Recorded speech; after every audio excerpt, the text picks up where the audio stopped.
Capítulo 21. Darius sentía como cada músculo de su cuerpo quemaba mientras colgaba a 3 metros del suelo, colgando por las manos de una caña de bambú. Cada músculo de su cuerpo le suplicaba que se soltara, que cayera al suelo, que se diera a la dulce liberación, pero él no se lo iba a permitir. Estaba decidido a pasar la prueba. Gimiendo, Darius miró alrededor y vio que docenas de sus hermanos de armas ya habían caído al suelo, soltándose de sus cañas, incapaces de soportar el dolor de estar colgados. Estaba decidido a aguantar más tiempo que ellos. Era uno de los rituales de su entrenamiento, ver qué chico podía aguantar más antes de caer, una de las maneras de ganarse el respeto de los demás. Solo otros 4 chicos quedaban colgando, y él se había propuesto superarlos. Como era el más joven y pequeño de todos, necesitaba demostrar su resistencia. Los gritos de los demás llenaban los oídos de Darius, animándolos a colgar o a caer. Otro chico al lado suyo resbaló, y Darius oyó cómo golpeaba el barro. Entonces vino otro vitoreo. Ahora quedaban 3. Las manos de Darius quemaban mientras colgaba del bambú. La rama cedía. Parecía que los hombros se le iban a salir de sus fosas.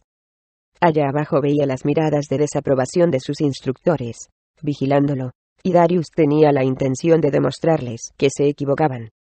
Sabía que estaban esperando a que cayera, y él sabía que lo que no tenía en tamaño y edad, lo podía suplir con valor. Otro chico cayó. Vino otro griterío. Y ahora, solo quedaban colgando Darius y otro chico. Darius echó un vistazo, y vio quién era: Desmond, un chico 2 veces más grande y alto que él, uno de los chicos más respetados. De día eran esclavos, pero de noche, se consideraban a ellos mismos guerreros, y, mientras entrenaban juntos por la noche, tenían una jerarquía, un feroz código de honor y respeto. Si no podían conseguir el respeto del imperio, lo obtendrían de ellos mismos, y estos chicos morían y vivían por ese respeto. Si no podían luchar contra el imperio, al menos podían entrenar y competir entre ellos. Mientras las extremidades de Darius le dolían con un dolor incalificable, cerró los ojos y se obligó a él mismo a aguantar. Se preguntaba cuánto dolor podía soportar Desmond, cuánto tiempo tardaría en caer. Esta prueba significaba más para Darius de lo que podía decir, y un reflejo le incitaba a usar sus poderes ocultos. Pero Darius se sacó el pensamiento de su mente, obligándose a no usar la magia, a no tener una ventaja injusta. Quería derrotar a los demás solo con la fuerza de voluntad. Sus palmas sudadas resbalaban del bambú, 1 pulgada cada vez. Estaba empezando a resbalar. Estaba viendo las estrellas mientras sus oídos se llenaban de los gritos y chillidos de los chicos de abajo, que sonaban como a miles de kilómetros. Quería aguantar más que cualquier otra cosa, pero resbalaba. Pronto se estaría aguantando solo con la punta de sus dedos. Darius gruñía mientras cerraba los ojos, y sentía como estaba a punto de perder el conocimiento. Sabía que, en un segundo, tendría que soltarse. Justo antes de soltarse, Darius oyó repentino resbalón, oyó a un chico caer por el aire, e ir a parar al barro, y oyó otro fuerte griterío. Abrió los ojos, y vio a Desmond en el suelo, desplomado por el agotamiento. Los chicos animaban y Darius, de alguna manera, consiguió reunir las fuerzas para colgar durante unos pocos segundos más, disfrutando de su victoria. No quería únicamente ganar. Quería una victoria clara y firme. Quería que los demás lo vieran y supieran que era el más fuerte. Finalmente se soltó. Sus hombros se dieron mientras él caía por el aire, e iba a parar al barro. Darius giró sobre su costado. Sus hombros ardían, y antes de que pudiera atender su agotamiento, sintió como una docena de chicos se le echaban encima con felicitaciones, gritando, tirándole de los pies.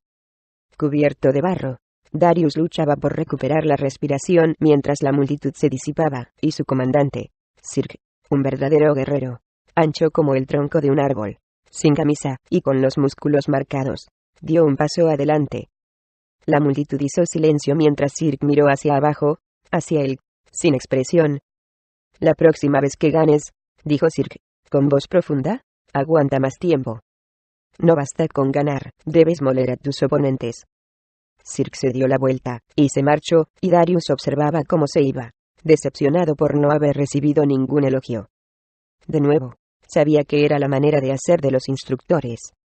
Cualquier atención, Cualquier palabra proveniente de ellos debía considerarse aprobación. Elegid a un compañero, gritó fuerte Sirk, mirando a los demás. Es hora de luchar. Pero nuestros hombros todavía no se han recuperado, protestó uno de los chicos. Sirk se giró hacia él. Por eso exactamente debemos luchar ahora. ¿Pensáis que vuestro oponente en la batalla os dará tiempo para que os recuperéis? Debéis aprender a luchar cuando más débiles estéis, y aprender a lucharlo mejor que sepáis en aquel momento. Los chicos empezaron a romper posiciones, y, mientras tanto, Desmond se acercó al lado de Darius. Has hecho un buen trabajo, dijo Desmond, extendiendo una mano. Se cogieron por el antebrazo, y Darius se sorprendió. Era la primera vez que Desmond le había prestado atención. Te subestimé, dijo Desmond. No eres tan débil como pareces. ¿Sonrió? Darius sonrió. Es un cumplido. Estaban separados dentro del caos, mientras los chicos se interponían entre ellos, corriendo por todas partes para ponerse por parejas para la lucha.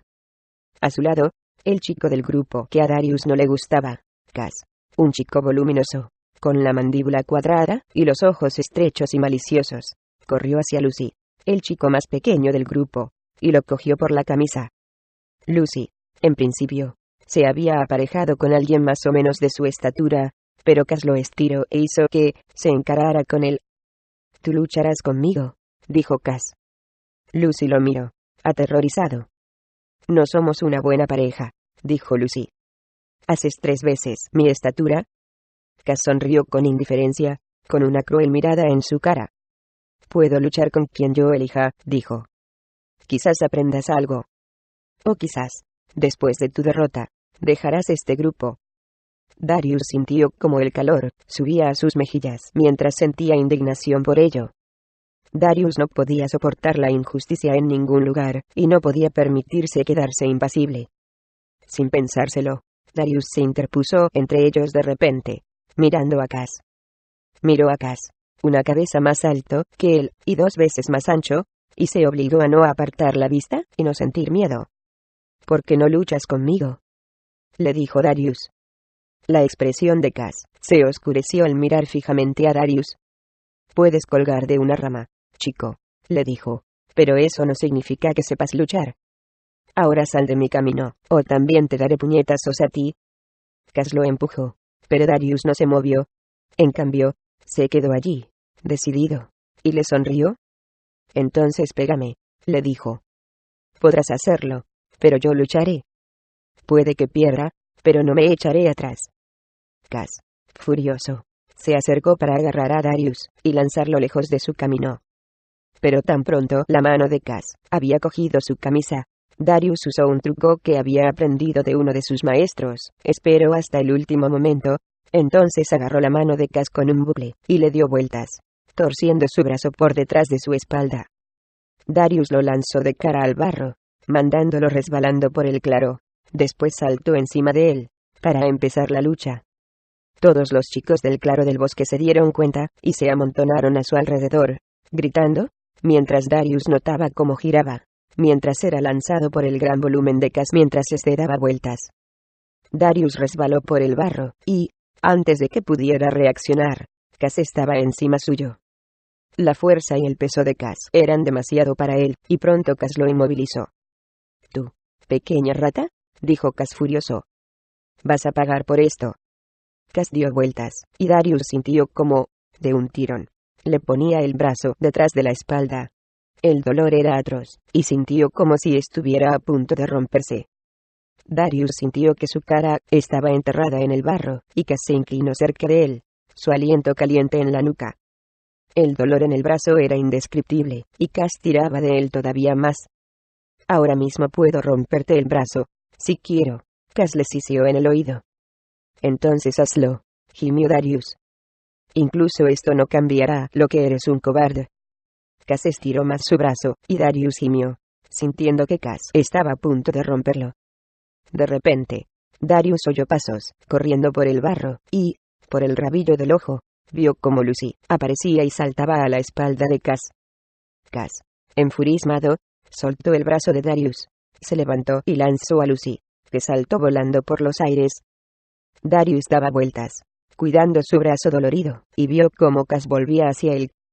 Darius se preparó para recibir otro golpe cuando, de repente, llegó Desmond, interponiéndose en el camino de Cass. Suficiente, dijo Desmond a Cass, con la voz llena de autoridad.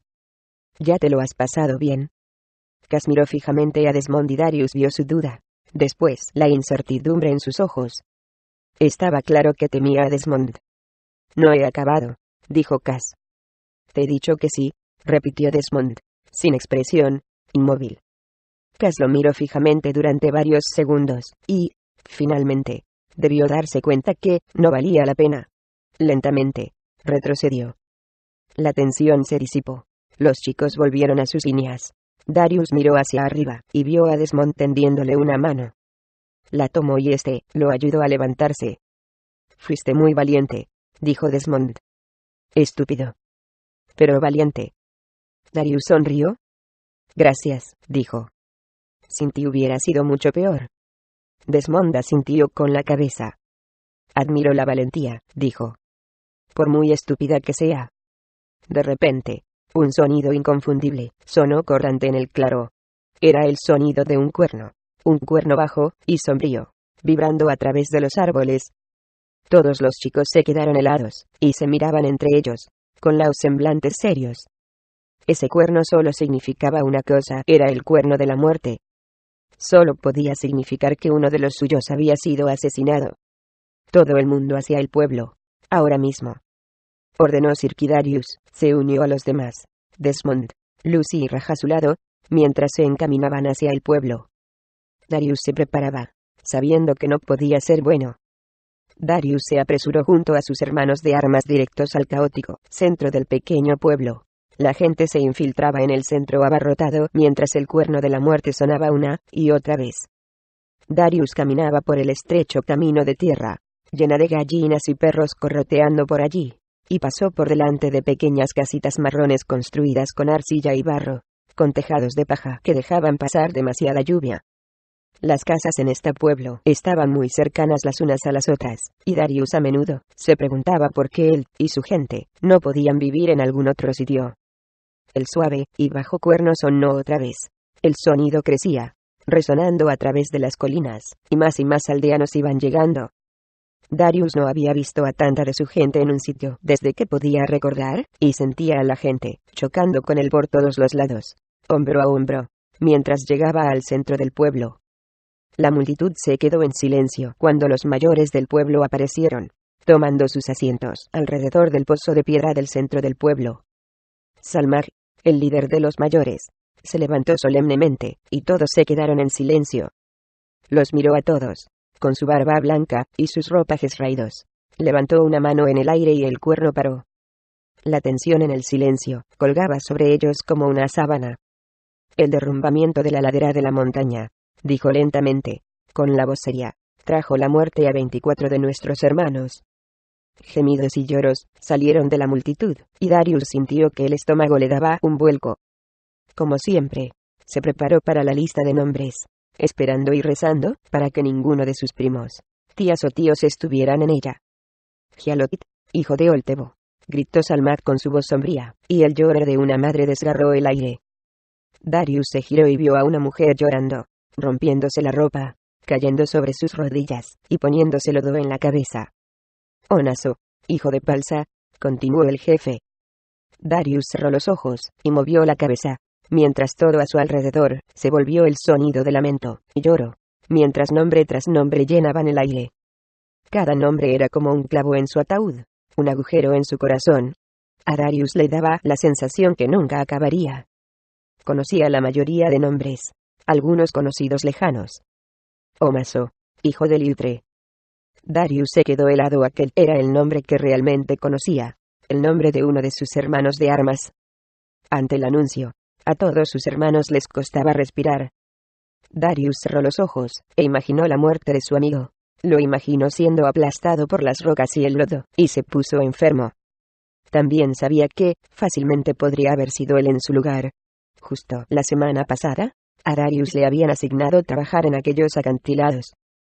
Finalmente, los nombres cesaron y siguió un largo silencio. La multitud empezó a dispersarse lentamente. El aire era sombrío, y Darius y los chicos estaban allí, mirándose los unos a los otros. Todos parecían indignados, como si supieran que era necesario hacer algo. Sin embargo, Darius sabía que no harían nada. Así era su gente. Siempre había sido así. Su gente moriría, directamente a manos de los capataces, o, indirectamente, a causa del trabajo, y esto se había convertido en su suerte, su forma de vida. Nadie parecía dispuesto a cambiarlo. Esta vez, sin embargo, las muertes afectaron a Darius más de lo normal. Parecía que había más nombres, más dolor. Darius se preguntaba si era peor, o si él estaba creciendo, volviéndose menos capaz de tolerar el statu quo en el que siempre había vivido. Sin pensárselo, Darius se adelantó al centro del pueblo, incluso sin pedir permiso a los mayores. Antes de que pudiera pensar en lo que estaba haciendo, se encontró a él mismo gritando, su voz perforando el aire. ¿Y durante cuánto tiempo sufriremos estos ultrajes?, gritó. La multitud se quedó helada, y todas las miradas se giraron hacia él, mientras se hacía un pesado silencio. Cada día estamos muriendo aquí. ¿Cuándo diremos basta? Entonces se produjo un murmullo en la multitud, y Darius notó una mano en su hombro. Vio a su abuelo mirándolo seriamente, intentándolo estirar. Darius sabía que tenía un problema. Sabía que era señal de gran insolencia mostrar cualquier cosa que no fuera respeto hacia los mayores, y hablar sin permiso. Pero, ese día, a Darius no le importaba. Ese día, había dicho basta. Apartó la mano de su abuelo, y siguió decidido, mirando a los mayores. Nos ganan en número más que los granos de arena de la playa, respondió un mayor. Si nos sublevamos, al final del día habremos desaparecido. Mejor estar vivos que muertos. ¿En serio?, dijo Darius en voz alta. Yo digo que es mejor estar muerto que vivir como si estuviéramos muertos. Se hizo un gran murmullo en la multitud. Ninguno de los aldeanos estaba acostumbrado a oír cómo desafiaban a los mayores. Su abuelo lo volvió a tirar de la camisa, pero Darius no se movió. Salmak se adelantó y lo miró fijamente. Hablas sin permiso, dijo lenta y seriamente. Olvidaremos tus palabras por venir de un joven impulsivo. Pero si continúas provocando a nuestro pueblo, si continúas mostrando esta falta de respeto hacia nuestros mayores, serás azotado en la plaza del pueblo. No te lo volveremos a advertir, la reunión ha terminado, gritó otro anciano. Poco a poco, la multitud volvió a dispersarse alrededor de Darius, y a él le ardían las mejillas por la indignación por todo aquello. Amaba a su pueblo, pero, a la vez, no lo respetaba. Le parecían muy resignados, y él no sentía que estuviera cortado con el mismo patrón que ellos. Le aterraba volverse como ellos, hacerse lo suficientemente mayor aquí como para pensar como ellos, para ver el mundo igual que ellos. Darius sentía que todavía era lo suficientemente joven y fuerte para tener un pensamiento independiente.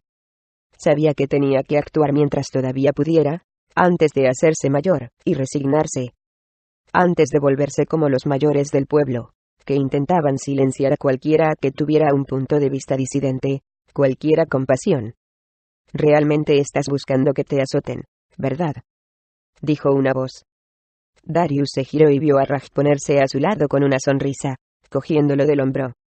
No creía que tuvieras esto dentro, añadió Raj. Cada vez me gustas más.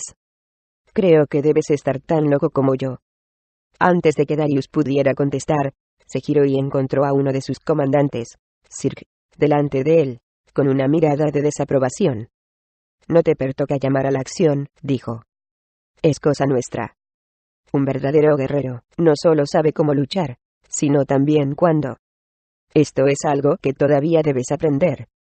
Darius lo miró, decidido, sin querer echarse atrás esta vez. ¿Y cuándo será el momento de luchar?, preguntó. Los ojos de Sirk ardían de furia, claramente descontento de ser cuestionado. El momento será cuando digamos nosotros. Darius hizo una mueca. He vivido en este pueblo toda mi vida, dijo Darius, y este momento nunca ha llegado. Y presiento que nunca llegará. Estáis tan absortos en proteger lo que tenemos, que no veis que no tenemos nada. Sirk negó con la cabeza, en desaprobación. Son las palabras de un joven, dijo. te lanzarías a la batalla, a una muerte segura, solo para mitigar tu pasión. Tú, que eres tan pequeño que no puedes ni incluso ganar a tus hermanos en la batalla. ¿Qué te hace pensar que puedes derrotar al imperio? Tú, sin armas, desarmado. Tenemos armas, contestó Darius. Desmond se acercó a ellos, junto con varios de sus hermanos. Todos ellos se agruparon, y Castión pasó adelante y rió burlonamente. Tenemos arcos y ondas y armas hechas de bambú, dijo. Esto no son armas. No tenemos acero. ¿Y esperas luchar contra las armaduras y armamento más finos, y los caballos del imperio? Incitarás a los demás, y harás que los maten. Deberías quedarte en tu pueblo, y cerrar la boca, entonces ¿para qué entrenamos? Los retó Darius. ¿Para hacer torneos de lucha en el bosque? Para un enemigo al que nos da miedo enfrentarnos. Sirtion pasó adelante y señaló con el dedo a la cara de Darius. Si no estás contento, te puedes ir, dijo. Unirte a nuestra fuerza es un privilegio. Sic le dio la espalda, y se marchó, y los otros chicos también empezaron a marcharse. Raj lo miró y movió la cabeza en admiración. Estás alterando a todo el mundo hoy, ¿verdad? Preguntó Raj con una sonrisa. Yo estoy contigo, dijo una voz. Darius se dio la vuelta, y vio a Desmond allí. Preferiría morir de pie que vivir de rodillas. Antes de que Darius pudiera responder, sintió una mano en su hombro, y, al girarse, vio a un pequeño hombre que llevaba una túnica con una capucha, que le hacía señales, para que le siguiera. Darius miró a su alrededor, seguidamente al hombre, preguntándose quién era.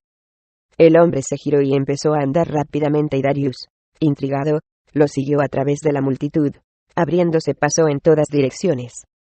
El hombre se abría paso por todas partes, entre las casas, hacia las afueras del pueblo, antes de detenerse delante de una pequeña casa de arcilla. Se retiró la capucha, y lo miró. Darius vio sus grandes ojos penetrantes, que miraban cautelosamente. Si tus palabras no son palabras vacías, dijo el hombre con un suspiro, yo tengo acero. Yo tengo armas. Armas de verdad. Darius lo miró, abriendo los ojos asombrado. Nunca antes había conocido a alguien que poseyese acero, ya que poseerlo estaba penalizado con la de muerte, y se preguntaba de dónde lo había sacado. Cuando estés preparado, búscame, añadió el hombre. La última casa de arcilla al lado del río. No hables con nadie de esto.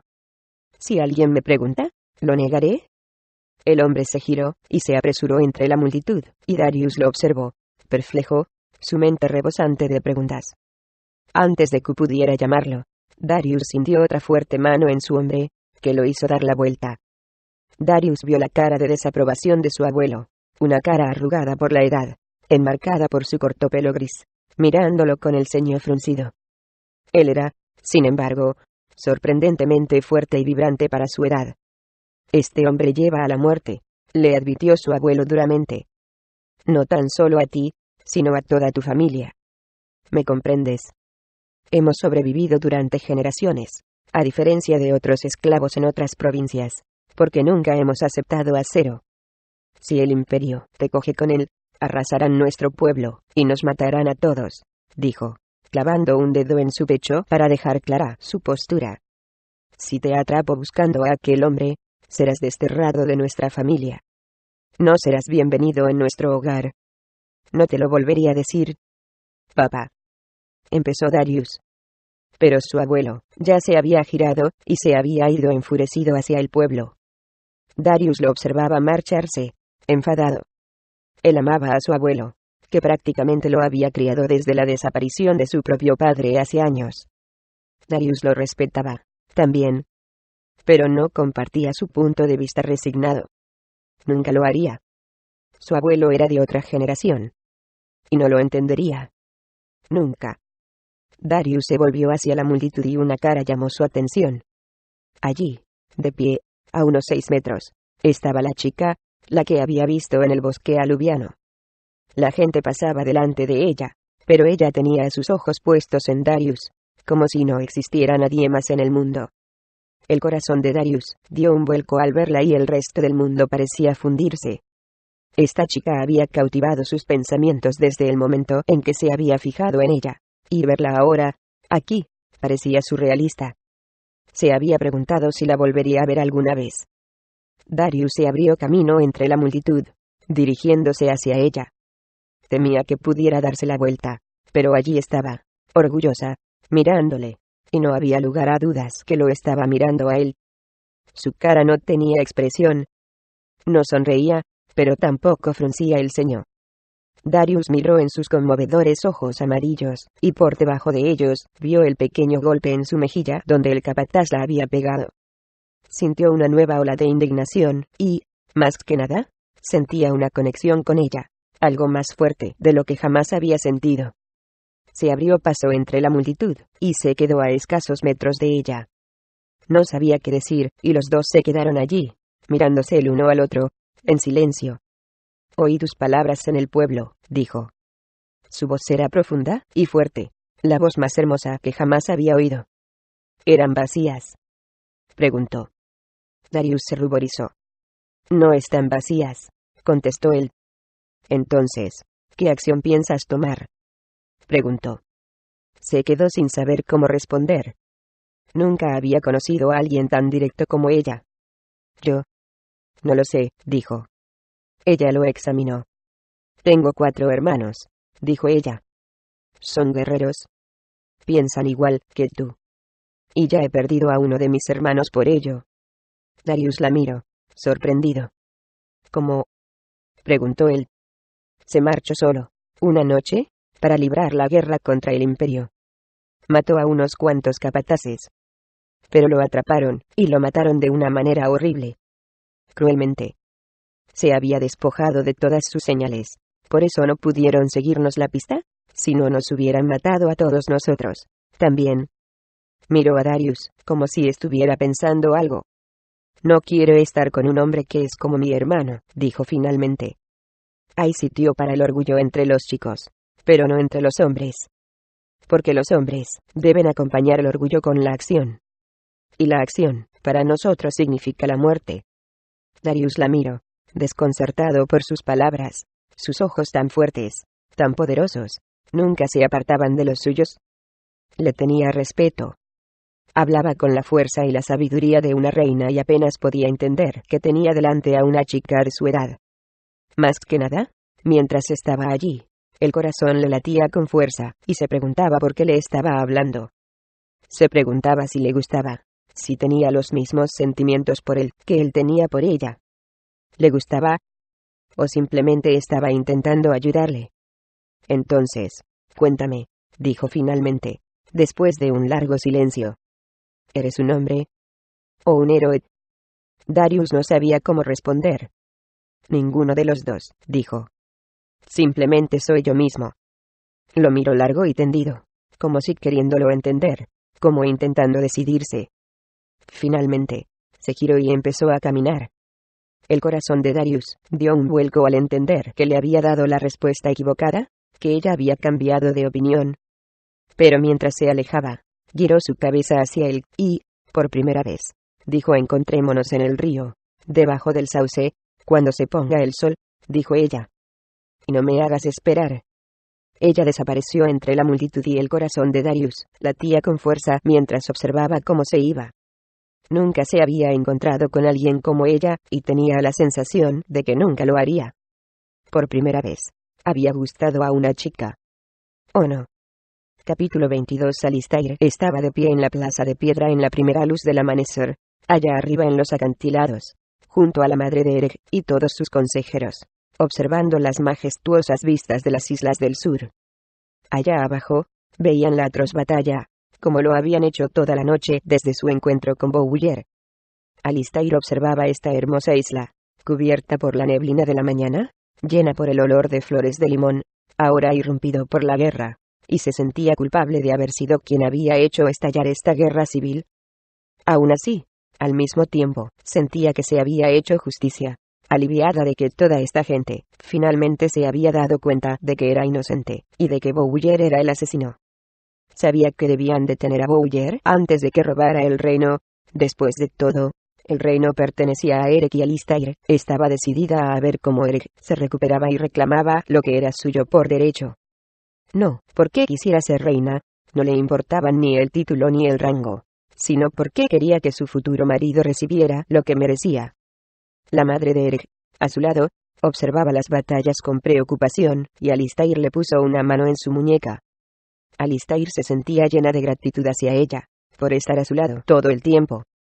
Te estoy sumamente agradecida, dijo Alistair.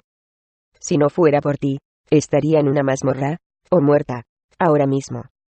La madre de Eric sonrió, aunque era una sonrisa débil, y miraba a la batalla de allá abajo. Sería por la preocupación. Y yo también te debo mucho, dijo ella. Salvaste la vida de mi hijo. Examinó los acantilados de allá abajo, y frunció el ceño. Y, sin embargo, si esta batalla no sale bien, temo que todo sea en vano, añadió. Alistair la miró sorprendida. ¿Estás preocupada?, preguntó. Pensaba que Bowyer gobernaba solo una de las 12 provincias. ¿Qué peligro puede existir cuando hay 11 provincias unidas contra una? La madre de Alistair observaba la batalla, sin expresión. Mi anterior esposo siempre había tenido miedo de los Alsacs, dijo ella. No solo producen los mejores guerreros de la isla, sino que también son ingeniosos, y no te puedes fiar de ellos. También están hambrientos de poder. No descansar en paz hasta que vea a cada uno de los que están involucrados en la rebelión sacrificado. Alistair observaba la batalla, y vio miles de habitantes de las islas del sur, haciendo retroceder a la tribu de Bowyer, la batalla librándose arriba y abajo de las empinadas laderas de la montaña, que se esparcían por todas las islas del sur, hombres luchando contra hombres en empinadas cuestas, el lejano sonido del metal chocando contra metal, y el relinchar de los caballos en el aire matutino. Todos eran brillantes guerreros. Su armadura y sus armas de cobre brillaban al sol y cubrían las montañas como rebaños de cabras, luchando los unos contra los otros hasta la muerte. Ella observaba, y se encogía de miedo cuando un soldado cayó de su caballo, y por la ladera del acantilado, gritando mientras se dirigía cayendo con violencia hacia su muerte. Por lo que Alistair podía decir, los habitantes de las islas del sur tenían ventaja sobre la tribu de Bowyer, que parecía estar huida, y no veía que debían temer. Quizás la antigua reina era exageradamente cauta. Pronto, sentía que todo se acabaría, Eric volvería a su trono de rey, y podrían empezar de nuevo. Alistair oyó unos pasos. Se giró y vio a Dauphin, andando hacia ella desde el otro lado de la plaza. En el pasado, Dauphin siempre se había acercado a ella con una mirada de desaprobación o indiferencia.